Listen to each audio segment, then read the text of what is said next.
At a press event on Wednesday with Mayor Eric Adams and ATF Director Stephen Dettelbach, Governor Kathy Hochul spoke about illegal guns. The New York governor touted the work of the Interstate Task Force on Illegal Guns, which seized almost 1,500 guns since August of 2021. Governor Hochul also said that in addition to gun seizures being up, gun crimes are down. The New York governor said, quote, "This is the first notable decrease in gun violence since we really had a spike in 2020. Anti-drug legislation of 1988. And guess what young staffer working for Senator Moynihan helped write those laws?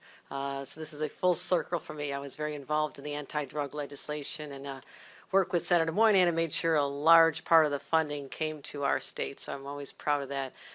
We are absolutely delighted to be joined here by the newly official, the first Senate confirmed Director of ATF in about 7 years. Quite an accomplishment for our friend Stephen Dettelbach, and I'll be introducing him momentarily, but also always having a partner, how we deal with crime, getting guns off the streets, making our community safe. It doesn't happen with strong partnerships, and I'll be introducing Mayor Adams to speak about what we're doing collaboratively very shortly. I also want to give a special shout out to Kevin Bruin, the Superintendent of State Police, who's been at my side for exactly 1 year now in terms of making sure that we pull together all the resources available, leave no stone unturned in our quest to make sure that we get illegal guns off the streets.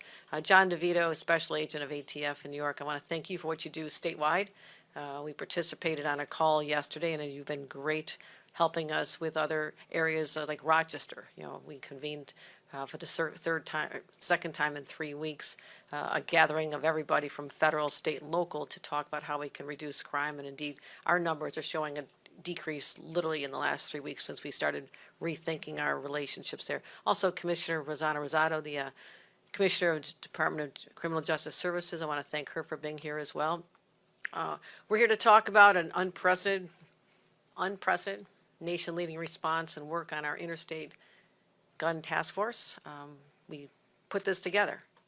And the reason we're doing this is because 1 year ago today, I said that my number one responsibility was to protect the health, safety of all New Yorkers. And that is what I'm going to continue focusing on. We've seen too many lives destroyed by the ravages of gun violence, inflicting trauma on too many communities from here and across upstate.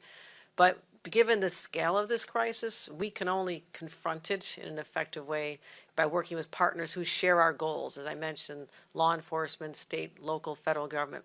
And that's why last January, in realizing that more could be done, I launched the Interstate Task Force on Illegal Guns, first of its kind.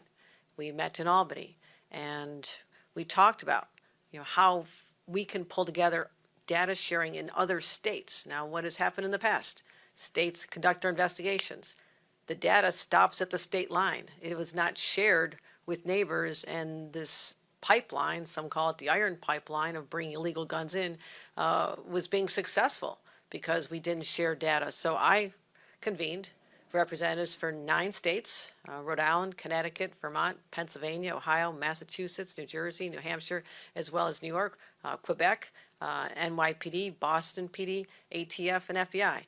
And of course the state police. So since January, when we started this, and no other part of our country is doing this, this collaboration, we are now working across borders, getting guns off the streets and keeping people safe. Because my philosophy is, I'd rather be in the crime prevention business than the crime solving business. And that's what this is all about. So we connect the dots while they're still out there before something tragic happens.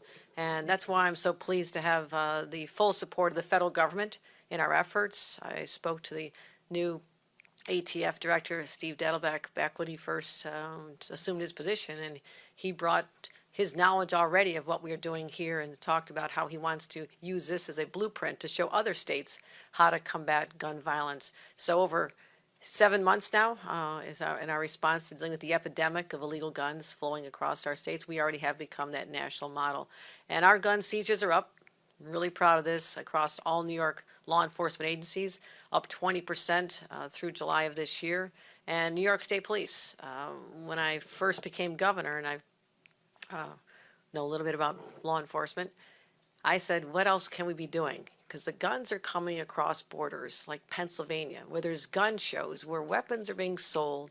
People trafficking are loading up their trunks, filling them with illegal guns or guns legally purchased in Pennsylvania, bringing them to New York where they are illegal, or high-capacity magazines. And literally, these are showing up on the streets of Brooklyn, the Bronx, Manhattan, as well as upstate New York, Syracuse, Rochester, Buffalo. So we have been focused on shifting our priorities. I said, just get on the border, start sharing information, work with the locals, start doing something differently, because this is not sustainable. We have to stop this. So police, state police have seized from August 2021 to July 2022, almost 1,500 guns. That's compared to 600 guns in the same time period. 1,500 guns versus 600, that's a 140% increase. That's the highest number of guns seized in our state's history. And to put it in context, that's 5 times more guns seized in this last year than they did back in 2001, and more than we did in 2010. So we're focused, the numbers are important, but also what are we doing on ghost guns? Last October, we banned them in the state of New York. I signed it into law, and the director will talk about what they're doing at the federal level as well. We have seized more ghost guns just this up through July than we did all of last year. 76 already seized, and we had a big takedown in the North Country just days ago. So it's not just focusing on the trafficking, bringing the illegal guns in here, and we know that all these guns are crossing state lines because they're not made here. So there's automatically, in my opinion, a strong federal nexus that says you've crossed state lines with these weapons. Therefore, the work that's being done here and across our state with federal partners is critically important. You take these cases to U.S. attorneys, and you have federal laws to back you up, and now we've made a real difference. So we're also focusing on the guns that are already here. Mayor Adams and I stood together last January, literally weeks after he was sworn in as mayor, and pledging to work together. And again, that made headlines itself. Mayor of New York working with the governor of New York. And so we have stood side by side this entire time, committed in our united purpose to make sure that we stop the increase in gun violence. So through NYPD's Gun Violence Strategic Partnership, we've seen tremendous progress. I want to thank the mayor for that, and I want to thank the police commissioner. We're honored to have literally in the trenches with you. And it's part of a larger good news story as well, because gun seizures are up. Gun seizures are up, and gun crimes are down. And this is the first notable decrease in gun violence since we really had a spike in 2020. I mean, sociologists will study for years to come exactly what happened during this pandemic that drove the increase in crime all across the nation. And that's an important point to make. All across America, gun cases escalated, shootings occurred, crime was up overall. And our report now from the Criminal Justice Services shows that through July of this year, shootings in the state of New York, shootings overall are down 11%, and shooting victims are down 12% compared to the same period last year. So I tell you those numbers not in the context that this is satisfactory, but I'm sure glad it's down 10%, down 11%, as opposed to up 10% or up 11%. So that trajectory is important to note. The trend is going downward, but we will not rest until we get it down to where we had been, where people really did generally feel safe and were safe. So our task force efforts are just one part of our multifaceted fight to end gun violence. And again, I do applaud all the other states and their governors who have sent their people to our meetings. We're meeting. There's a meeting going on at 10 o'clock this morning. We've met in Albany. This is a concerted effort that's going to continue because we now have success. But we're not resting on our laurels, and it's not enough just to have the strongest gun laws in our nation, which we are proud to have. We have to double down on the solutions that make a difference. Our budget. Many of these areas were underfunded. You want to get the job done, you have to put resources on the table. We put in a historic $227 million in investing in gun violence prevention programs, law enforcement support, exclamation point, supporting law enforcement. We have centers to collect crime and data, investigative work, as well as information development. And that, again, that helps them effectively solve, reduce, and eventually prevent gun crimes. And also, criminals will continue to be clever, always have been. They try to evade our laws, and we have to continue to strengthen them. You think about, the day-to-day street crimes, laser focused on this. But then we had to deal with the aftermath of a horrific massacre that occurred in my hometown in Buffalo on May 14th. And there, an 18-year-old was able to legally purchase an AR-15 under the then New York state laws, cross over into Pennsylvania, purchase legally in Pennsylvania a high-capacity magazine, and that's how he slaughtered my neighbors. So it was devastating for that community. We've been back many, many times to help deal with the emotional scars and the trauma of what that has done to a community that didn't deserve that, and we're there for them. But I immediately called on the legislature and says, okay, they had already left for the session. We have to get these weapons of war off the streets. So as a result, working with the legislature, nation-leading package on making sure we do have the toughest gun laws. And I'll just go over a few of them because I want everyone to know what the law of the land here in the state of New York is. A threat of a mass harm crime is the threat of making a mass harm is now a crime. So you threaten this, that is a crime. So again, connecting the dots, stopping it before something tragic happens. That is how we're approaching these investigations. Banning the sale of AR-15s for those under 21. It was insanity that you could be purchasing them. I don't think you should be able to purchase them at all. But we have court cases that say otherwise. But we now say that people under the age of 21, a teenager, becomes radicalized through social media platforms, as has happened in the case in Buffalo. There's evidence of that. They can no longer get their hands on one legally. Banning the large capacity magazines. Banning the sale of body armor. Think about this. The shooter in Buffalo could have been stopped by the on-site security guard, except that this person had body armor in that would be normally issued to people on a battlefield across the world, and that's not how we're doing it in New York anymore.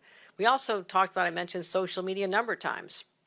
I've called upon and working closely with our Attorney General to identify what's going on in social media. Those questions are now part of our background checks, just like in the old days, you talk to someone's neighbor. Now you can talk to their neighbors online and find out whether or not this person has been spouting philosophies that indicate that they have been radicalized, and that's how we protect our citizens as well.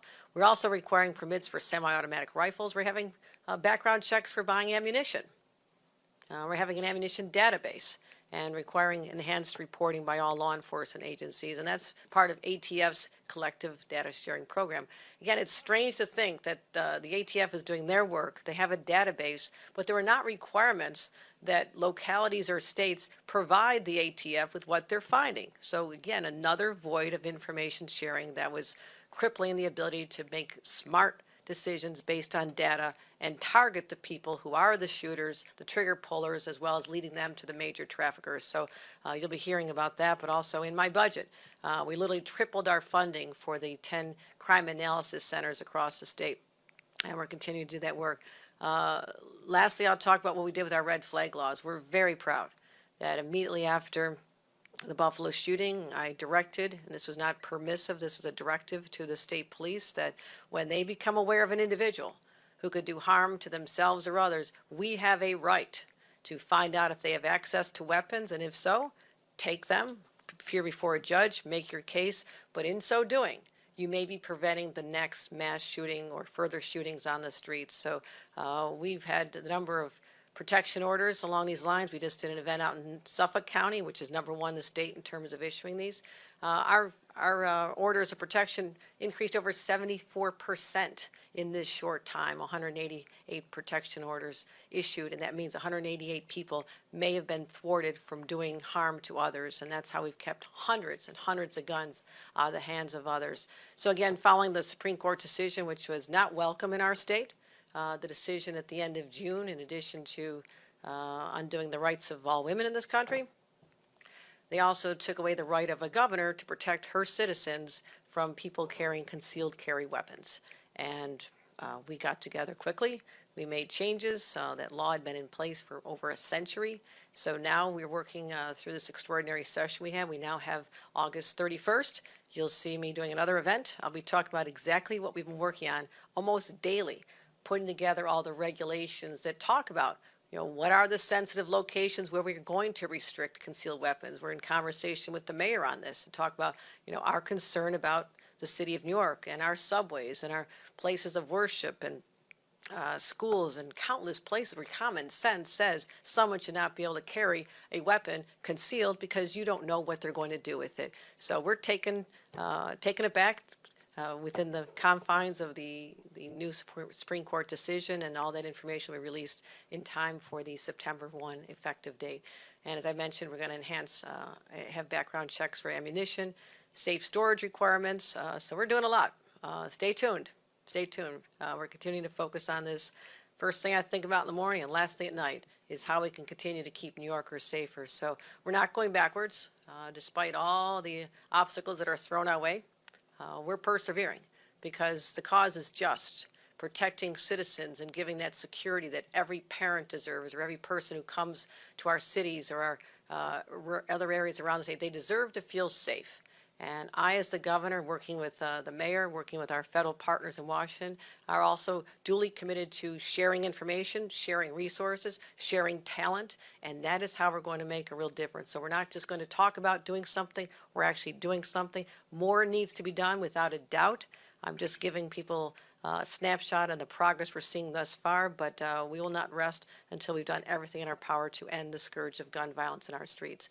So with that, I'd like you to hear from the ATF Director, Stephen Dettelbeck, who, again, brand new on the job, but he comes with a depth of experience, having been a United States attorney in almost neighboring Ohio, Cleveland area, and I'm familiar with his work because at the same time he was U.S. attorney under President Barack Obama. My husband was U.S. attorney in the Western District, so they work closely together. So I'm well aware of your friendship with our family, but also the incredible work you're doing at a significant level in our federal government. So, ladies and gentlemen, ATF Director Stephen Dettelbeck.